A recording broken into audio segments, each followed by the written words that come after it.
Shalom Bapak Ibu yang terkasih di dalam nama Tuhan kita Yesus Kristus. Renungan kita pada hari ini terambil di dalam 2 Samuel 13 ayat 23 sampai yang ke-39. Saya akan bacakan bagi setiap kita. Sesudah lewat 2 tahun, Absalom mengadakan pengguntingan bulu domba di Baal Hazor yang dekat kota Efraim. Lalu Absalom mengundang semua anak raja. Kemudian Absalom menghadap raja lalu berkata, "Hambamu ini mengadakan pengguntingan bulu domba. Kiranya raja dan pegawai-pegawainya ikut bersama-sama dengan hambamu ini." Tetapi raja berkata kepada Absalom, "Maaf, anakku, jangan kami semua pergi, supaya kami jangan menyusahkan engkau." Lalu Absalom mendesak, tetapi raja tidak mau pergi. Ia hanya memberi restu kepadanya. Kemudian berkatalah Absalom, "Kalau tidak, izinkanlah kakakku Amnon pergi beserta kami." Tetapi raja menjawabnya, "Apa gunanya ia pergi bersama-sama dengan engkau?" Tetapi ketika Absalom mendesak, diizinkannya lah Amnon dan semua anak raja pergi beserta dia. Lalu Absalom memerintahkan orang-orangnya demikian, "Perhatikan, apabila hati Amnon menjadi gembira karena anggur, dan aku berkata kepadamu, paranglah Amnon, maka haruslah kamu membunuh dia. Jangan takut, bukankah aku yang memerintahkannya kepadamu? Kuatkanlah hatimu dan tunjukkanlah dirimu sebagai orang yang gagah perkasa." Lalu Absalom memperlakukan Amnon seperti yang diperintahkan Absalom. Lalu bangunlah semua anak raja itu, mereka menaiki bakalnya masing-masing dan melarikan diri. Mereka masih di tengah jalan ketika kabar sampai kepada Daud demikian, "Absalom telah membunuh semua anak raja, tidak ada seorang pun dari mereka yang lolos." Lalu bangunlah raja, dikoyakkannya pakaiannya dan berbaring di lantai, dan semua pegawainya yang hadir padanya mengoyakkan pakaian mereka. Maka berbicaralah Yonadab anak Semea, kakak Daud. Katanya, "Janganlah tuanku menyangka bahwa semua orang muda, anak-anak raja itu telah dibunuh.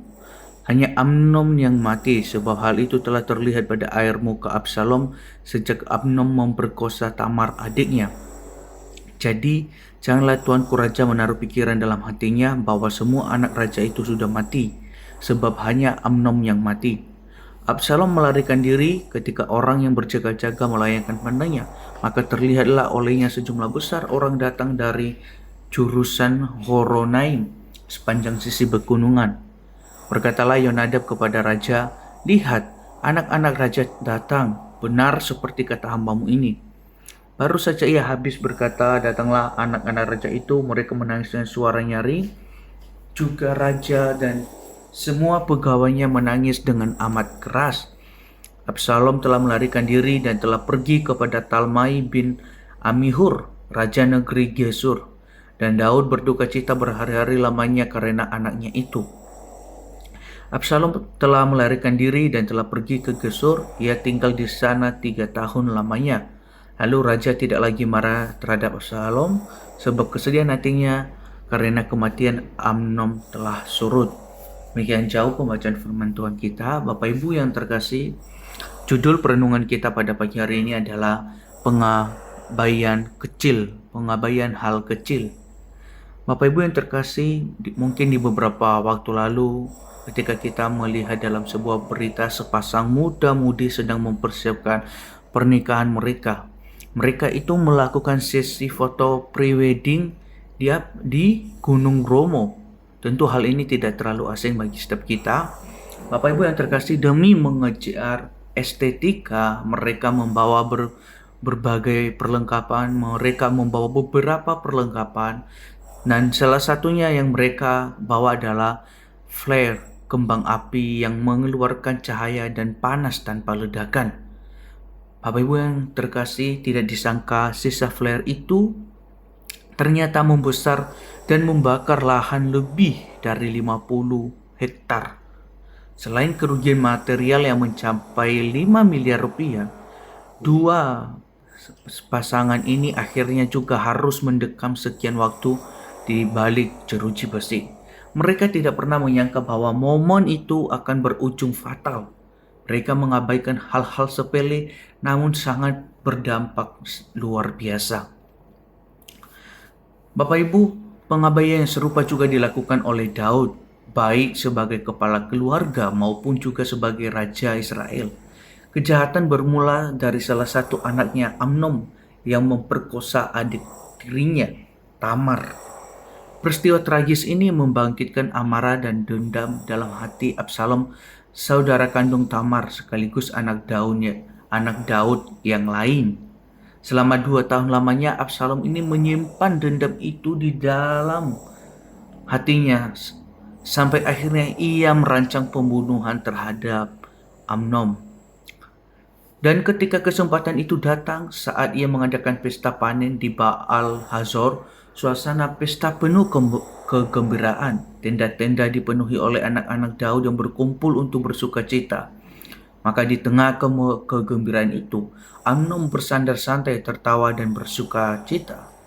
Namun tanpa diduga, utusan Absalom datang dan membunuh Amnon. Kekacauan pun pecah. Anak-anak Daud yang lain melarikan diri karena ketakutan, dan Absalom sendiri pergi menjauh karena tidak berani menghadap ayahnya. Peristiwa ini menunjukkan bahwa dosa yang dibiarkan tanpa penanganan yang tegas bisa melahirkan bencana beruntun. Dendam Absalom berakhir dengan kematian Amnon dan juga kehancuran di dalam keluarga Daud. Dosa Amnon seperti percikan api kecil, namun ketidaktegasan Daud sebagai ayah dan raja menjadi angin yang menyulutnya menjadi kobaran besar. Kisah ini menjadi sebuah peringatan bagi kita untuk tidak mengabaikan perbuatan dosa, bahkan di tengah-tengah keluarga. Seberapa sering dari kita membiarkan kesalahan kecil di dalam keluarga kita, baik itu kata-kata kasar, sikap egois, dan juga pelanggaran moral maupun hal-hal lain yang terus ada di dalam keluarga kita tanpa adanya penyelesaian. Mungkin kita berpikir, itu bukan masalah. Namun ingatlah, 98% kebakaran hutan dimulai dari, itu bukan masalah. Bapak Ibu, demikian perenungan firman Tuhan kita pada hari ini. Kiranya melalui perenungan pada pagi hari ini terus menguatkan setiap kita, memberkati setiap kita. Mari saya mengajak setiap kita, mari kita berdoa. Bapa di surga, kami bersyukur atas kesempatan yang baik pada pagi hari ini. Kami sekali lagi diingatkan oleh kebenaran firman-Mu, dan kiranya apa yang boleh kami renungkan pada pagi hari ini dapat menolong setiap kami untuk terus hidup serupa dengan Engkau. Dan kiranya firman-Mu ini terus kami hidupi di dalam kehidupan kami sehari-hari. Dan juga Tuhan, pada hari ini khususnya juga kami berdoa untuk saudara-saudari kami yang ulang tahun. Ada Teresia Subakti dan juga Ibu Lim Haipo. Kami berdoa Tuhan, kiranya saudara-saudara kami yang berulang tahun ini terus Engkau berkati, dan bersyukur juga Tuhan menambahkan 1 tahun di umur mereka. Dan kiranya berkat dari surga yang terus melingkupi setiap kehidupan mereka, segala hal yang menjadi kerinduan mereka ke depan, kiranya juga Tuhan yang bekerja sehingga semuanya itu terlaksana sesuai dengan kehendak Tuhan. Berikan juga mereka kesehatan Tuhan di tengah-tengah segala aktivitas, pekerjaan, kegiatan yang ada. Kiranya Tuhan yang selalu menolong. Dan kami juga berdoa Tuhan untuk keluarga mereka. Tuhan terus memberkati, Tuhan terus memelihara, melindungi keluarga mereka, sehingga menjadi keluarga yang benar-benar memuji, memuliakan nama Tuhan. Kami serahkan semua doa kami dan juga segala aktivitas kami sepanjang hari ini dalam tangan-Mu. Terima kasih, di dalam nama Tuhan kami Yesus Kristus kami berdoa dan bersyukur. Amin.